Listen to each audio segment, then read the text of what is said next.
The whistle blew, sharp and final, cutting through the roar of the crowd like a blade. On the muddy soccer field in Willow Creek, Oregon, I, Ethan Caldwell, 24, stood panting, my dark hair plastered to my forehead, glaring at my opponent, Lucas Harper, 25, blonde curls bouncing as he smirked back. We were tied, 2-2, and I just missed the shot that could have ended his team's winning streak. I hated Lucas Harper, or at least I thought I did. For 3 years, our small-town college teams had clashed, and he was always there, taunting, outmaneuvering, stealing the ball with that infuriating grin. Off the field, he was the golden boy of Crestwood College, charming everyone with his easy laugh and quick wit. Me? I was the scrappy kid from the wrong side of town, clawing my way through a scholarship at Willow Creek Community College, determined to prove I belonged. That evening, as the crowd dispersed and the stadium lights flickered off, I lingered on the field, kicking at the dirt.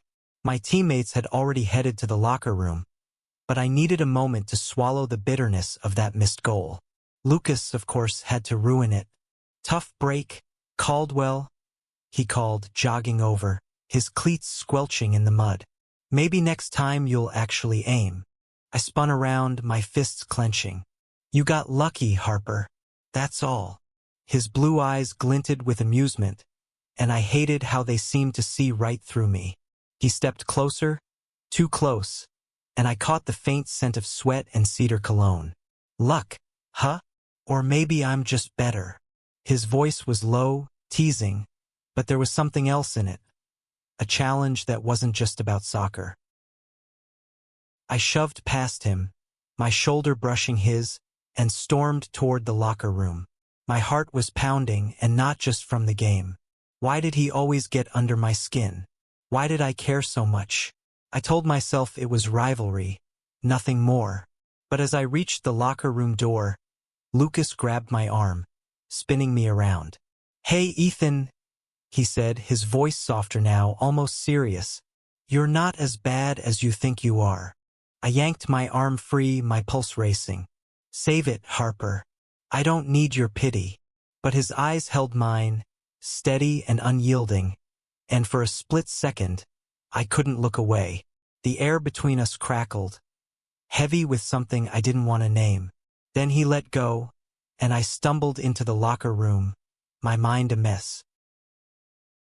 Inside, the fluorescent lights buzzed, casting harsh shadows on the tiled walls. My teammates were gone, leaving only the echo of their laughter and the smell of damp towels.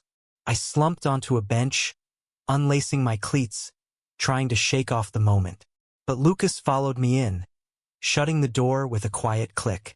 You're always so angry, Ethan, he said, leaning against a locker, his arms crossed. What's your deal? My deal. I stood, my voice rising. You've been riding me for years, Harper. Every game, every practice, you're there, acting like you're untouchable. I stepped toward him, my chest tight. You don't know what it's like to fight for every inch, to have everyone assume you'll fail. He didn't flinch. Instead, he stepped closer, his voice dropping. You think I don't fight? You think I don't see how you look at me? My breath caught. What was he talking about? I opened my mouth to snap back, but the words died when I saw the way his eyes softened, searching mine. Ethan, he said, quieter now. Maybe I push you because I see you, really see you. The room felt too small, the air too thick. I wanted to laugh it off, to shove him again, but my feet wouldn't move. His hand reached out, hesitant, brushing my wrist, and I froze. My heart slammed against my ribs, and I didn't pull away. What are you doing? I whispered, my voice barely audible. I don't know, he admitted, his thumb grazing my skin. But I'm tired of pretending I don't feel something. His words hit me like a freight train. Lucas Harper, my rival, the guy I'd spent years hating, was standing here inches away, saying things that turned my world upside down. I should have pushed him away. I should have walked out. But instead, I leaned in, just a fraction, and his breath hitched. The locker room door creaked, and we sprang apart, my heart racing as Coach Ramirez poked his head in. "Caldwell, Harper, you two still here? Get cleaned up and go home." His gruff voice broke the spell, and Lucas gave me a quick, unreadable look before grabbing his bag. "See you around, Ethan," he said, his voice casual, but his eyes said something else entirely. I stood there, alone, my wrist still burning where he'd touched it. What the hell had just happened? I'd spent years building walls, keeping everyone at arm's length, especially guys like Lucas, who seemed to have it all. But in that moment, I felt something shift, something dangerous and real. I didn't know what it meant, but I knew one thing. Lucas Harper wasn't just my rival anymore. The next day, I avoided the field, skipping practice for the first time in years. I told myself it was because I needed a break, but deep down I was scared. Scared of what I'd felt, scared of what it meant about me. Growing up in Willow Creek, I'd learned early to keep my head down. My dad, a mechanic who barely spoke, had made it clear. Real men didn't show weakness. And in a town like this where everyone knew your business, anything that made you different was a risk. But Lucas wasn't so easy to avoid. That evening, I was at the local diner, nursing a coffee, when he slid into the booth across from me. "You didn't show up to practice," he said, no preamble. His blue eyes locked on mine. "You okay?" I shrugged, staring at my mug. "Just needed a day." My voice sounded hollow even to me. Lucas leaned forward, his knee brushing mine under the table, and I flinched. "Relax, Ethan," he said, his voice low. "I'm not here to mess with you. I just wanted to check in." "Why do you care?" I snapped, harsher than I meant. But he didn't back down. He never did. "Because," he said, his voice steady, "I meant what I said last night, and I think you felt it too." My stomach twisted. I wanted to deny it, to tell him he was wrong, but the words wouldn't come. Instead, I stood, tossing a few bucks on the table. "I gotta go," I muttered, heading for the door. But as I stepped into the cool night air, Lucas was right behind me, his hand on my shoulder. "Ethan, wait," he said, and I turned, my heart pounding. Under the neon glow of the diner's sign, his face was open, vulnerable in a way I'd never seen. "I'm not asking you to have all the answers," he said. I don't want to keep pretending. Not with you." His words hung between us, heavy and raw, and for the first time, I let myself really look at him. Not as my rival, but as someone who saw me, maybe more clearly than I saw myself. I didn't know what to say, so I didn't say anything. Instead, I took a step closer, my hand brushing his, and for a moment, the world felt still. It was terrifying. It was exhilarating. And it was only the beginning. The next week was a blur of avoidance and restless nights. Every time I closed my eyes, I saw Lucas's face, his hand on my wrist, his voice saying he felt something. I'd spent years boxing up parts of myself, shoving them into corners where no one could see. But Lucas had a way of prying those boxes open, and it scared the hell out of me. Willow Creek wasn't the kind of place where you could be different and not pay a price. I'd seen it growing up. Whispers about the art teacher who left town after rumors. The way my cousin Jake got ostracized for wearing eyeliner once. I'd learned to blend in, to be the tough guy who didn't flinch. But Lucas was unraveling that, and I didn't know how to stop it. On Thursday, I couldn't skip practice again without raising questions, so I dragged myself to the field. Lucas was already there, warming up, his blonde curls catching the afternoon sun. He glanced at me, and I swore his smile faltered, like he was waiting for me to bolt. I didn't. Instead, I threw myself into drills, pushing harder than usual, trying to drown out the noise in my head. After practice, as the team dispersed, Lucas lingered, tying his shoes with exaggerated slowness. I knew he was waiting for me, and part of me wanted to run. But another part, the part that kept replaying that moment in the locker room, made me stay. "You're quiet today," he said, standing and slinging his bag over his shoulder. "More than usual." "Just focused," I muttered, avoiding his eyes. He stepped closer, his voice dropping. "Ethan, if I pushed too far the other night, I'm sorry." I just thought he trailed off, and I finally looked at him. His face was earnest, no trace of his usual cockiness. It disarmed me. "You didn't push," I said, my voice rough. I don't know what this is." I gestured between us, my hands clumsy.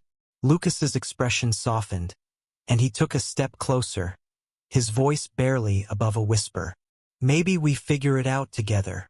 My chest tightened. Together. The word felt like a lifeline and a trap all at once. Before I could respond, my teammate Marcus called out, "Yo, Caldwell, you coming to the bar?"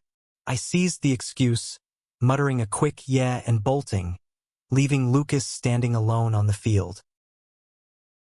At the bar, I nursed a beer, half listening to Marcus ramble about the game. My eyes kept drifting to the door, half expecting Lucas to walk in. He didn't. But later, as I walked home through Willow Creek's quiet streets, my phone buzzed. A text from Lucas. "Meet me at the old pier. 10 p.m. Please." My thumb hovered over the screen, torn between deleting it and replying. Against my better judgment, I typed OK. The pier was a forgotten relic at the edge of town, jutting over a murky river. When I arrived, Lucas was already there, leaning against a rusted railing, his silhouette sharp against the moonlight. He turned as I approached, his face lit with a nervous smile. "Didn't think you'd come," he said. "Almost didn't," I admitted, shoving my hands in my pockets. The air was cool, the river's gentle lap the only sound. Lucas stepped closer, his eyes searching mine. "I'm not good at this," he said. "I've spent years pretending I'm someone I'm not. For my family, my team, this town. But with you, I don't want to pretend anymore." His words hit me hard. I'd spent so long hiding, convincing myself I didn't feel what I felt. But here was Lucas laying it all bare. "What if this blows up?" I asked, my voice low. "What if people find out?" He didn't look away. "Then we deal with it. Together." There was that word again. I wanted to believe him, but fear clawed at me. Still, when he reached for my hand, I didn't pull away. His fingers were warm, steady, and for the first time, I let myself feel the weight of what was between us. We stood there, hands clasped, the river reflecting the stars above. It wasn't a kiss, not yet, but it was a promise. A fragile, terrifying promise that neither of us could take back. The next few weeks were a tightrope walk. We stole moments when we could, after practice at the pier, in the back of his beat-up Jeep. Each time, I felt the walls I'd built crumbling, replaced by something warm and unfamiliar. Lucas was patient, never pushing, but his presence was a constant challenge to the version of myself I'd clung to. But Willow Creek was small, and secrets didn't stay buried. One evening, as we sat in his Jeep, laughing over some dumb story about his dog, my phone lit up with a text from Marcus. "Saw you and Harper at the pier. What's going on, man?" My stomach dropped. Lucas saw my face and grabbed my phone, reading the message. His jaw tightened, but he didn't let go of my hand. "We knew this might happen," he said, his voice steady. "We'll figure it out." But I wasn't so sure. The next day, whispers followed me at practice. Teammates I'd known for years avoided my eyes. Marcus cornered me after, his voice low. "People are talking, Ethan. You and Harper, is it true?" I wanted to lie, to laugh it off, but the words stuck in my throat. Instead, I walked away, my heart pounding. That night, I went to Lucas's apartment, a cramped place above a hardware store. He opened the door, his face tense. "They're talking at Crestwood too," he said. "My coach asked if I'm distracted." "What did you say?" I asked, my voice barely steady. "I told him to mind his own business," Lucas said, a spark of defiance in his eyes. He pulled me inside, shutting the door. "Ethan, I'm not ashamed of this. Of us. Are you?" I wanted to say no, but the fear was still there, sharp and cold. Instead, I kissed him, hard and desperate, like it could drown out the noise. He kissed me back, his hands steady on my face, and for a moment, the world outside didn't exist. The rumors spread like wildfire. By the end of the week, Willow Creek felt like a pressure cooker. I'd catch sidelong glances at the grocery store, hear hushed conversations at the diner. My dad called, his voice gruff. "People are saying things about you, Ethan. You need to set them straight." I mumbled something about focusing on soccer and hung up, my chest tight. Lucas somehow seemed unfazed. "Let them talk," he said one evening as we sat on the pier, our legs dangling over the water. "They'll get bored eventually." But I wasn't so sure. I'd seen what happened when this town turned on someone, and I wasn't as strong as Lucas. Practice became unbearable. My teammates, once my brothers, kept their distance. During a scrimmage, Marcus accidentally tripped me, his smirk saying it was anything but. Coach Ramirez pulled me aside after. "Caldwell, whatever's going on with you and Harper, keep it off my field. I need you focused." I nodded, my jaw tight, but inside, I was unraveling.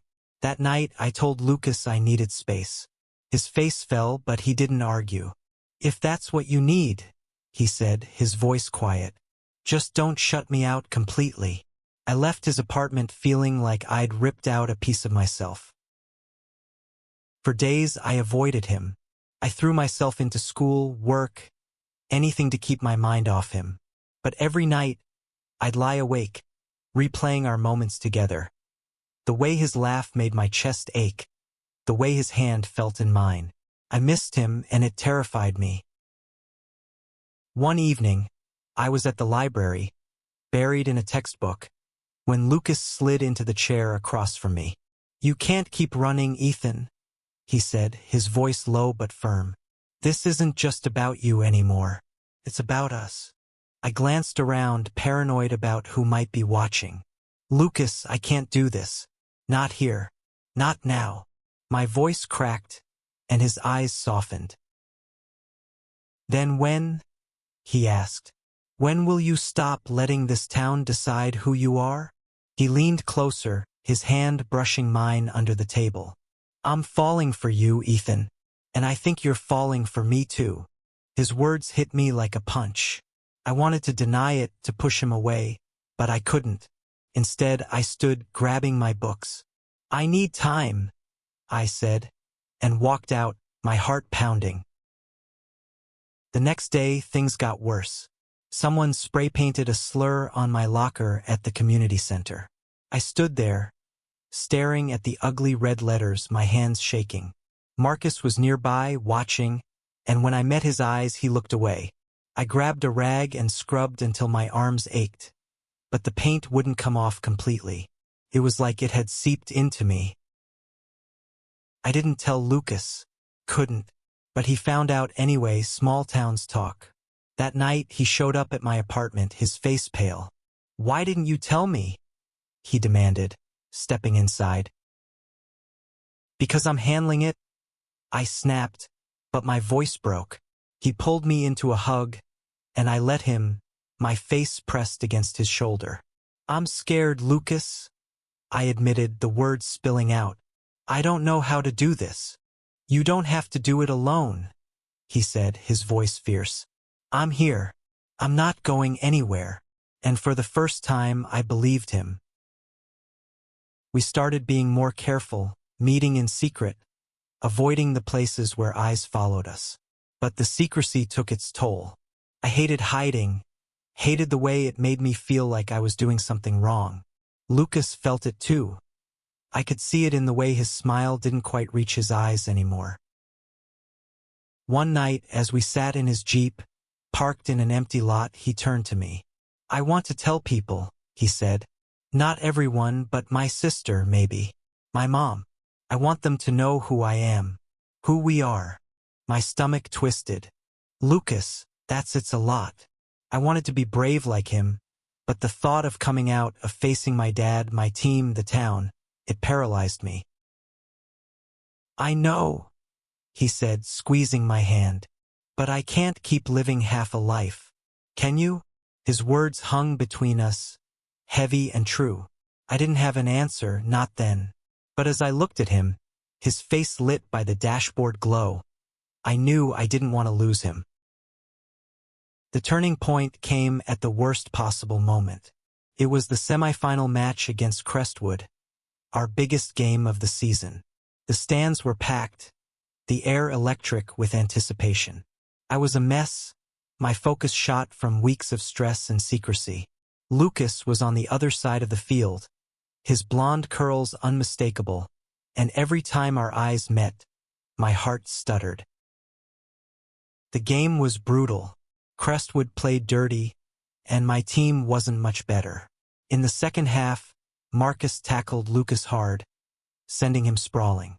I froze, my instinct to run to him warring with the need to stay in the game. Lucas got up, limping but waving off the ref, and I let out a breath I didn't know I'd been holding. After the game, a 1-0 loss for us, I found Lucas outside the locker room, icing his ankle. "You okay?" I asked, my voice low. He nodded, but his eyes were tired. "We need to talk, Ethan," he said. "Not here. Tonight. My place." I knew what was coming. That night, at his apartment, he didn't waste time. "I'm telling my family," he said, his voice steady. "This weekend. I want you there. Not to say anything, just to be with me." I felt like the air had been sucked out of the room. "Lucas, I can't. My dad, my team, they'll—" I stopped, my throat tight. He stepped closer, his hands on my shoulders. "I'm not asking you to come out," he said. "I'm asking you to be there for me, like I've been for you." His eyes searched mine, and I saw the fear there, the same fear I felt. But there was also resolve, a strength I envied. "Okay," I said finally, my voice barely a whisper. "I'll be there." That weekend, we drove to Lucas's family home, a tidy ranch house on the edge of town. His sister, Mia, 22, greeted us with a warm hug, her dark hair pulled into a messy bun. His mom, Claire, was quieter, her smile polite but guarded. Over dinner, Lucas took a deep breath and told them, "I'm gay," he said, his voice steady. "And Ethan, he's important to me." The silence was deafening. Mia recovered first, reaching for his hand. "I'm proud of you," she said, her eyes shining. Claire was harder to read. She excused herself and Lucas's face fell. I squeezed his knee under the table, my heart aching for him. Later, Claire found us in the backyard, where we were sitting on a swing. "I need time," she said, her voice soft. "But I love you, Lucas. That doesn't change." He hugged her, tears in his eyes, and I felt like an intruder, witnessing something so raw. Driving back, Lucas was quiet, his hand in mine. "Thank you," he said finally, "for being there." I nodded, my throat too tight to speak. His courage made me feel small, but it also lit something inside me, a spark of possibility. The next week, I made a decision. I told my dad. It wasn't planned. It just spilled out over coffee at his garage. "I'm with someone," I said, my voice shaking. "His name's Lucas." My dad froze, his wrench clattering to the floor. For a long moment, he didn't speak. Then he said, "You're my son, Ethan. But I don't understand this." He walked away, and I felt like I'd lost something I'd never get back. But I also felt free. For the first time, I wasn't hiding. I told Lucas that night, and he pulled me into a hug, his lips brushing my forehead. "I'm proud of you," he said, and those words meant more than I could say. The final game of the season was a chance to prove ourselves, not just as players, but as people. The rumors had died down, replaced by a grudging acceptance from some, hostility from others. Marcus and a few teammates still kept their distance, but others, like my friend Jamal, stood by me. "Live your truth, man," he said, clapping my shoulder. It wasn't much, but it was enough. Lucas and I decided to stop hiding. We didn't flaunt it, but we didn't shy away either, holding hands at the diner, sitting close at the pier. Each small act felt like a victory, a reclaiming of space in a town that had tried to box us in.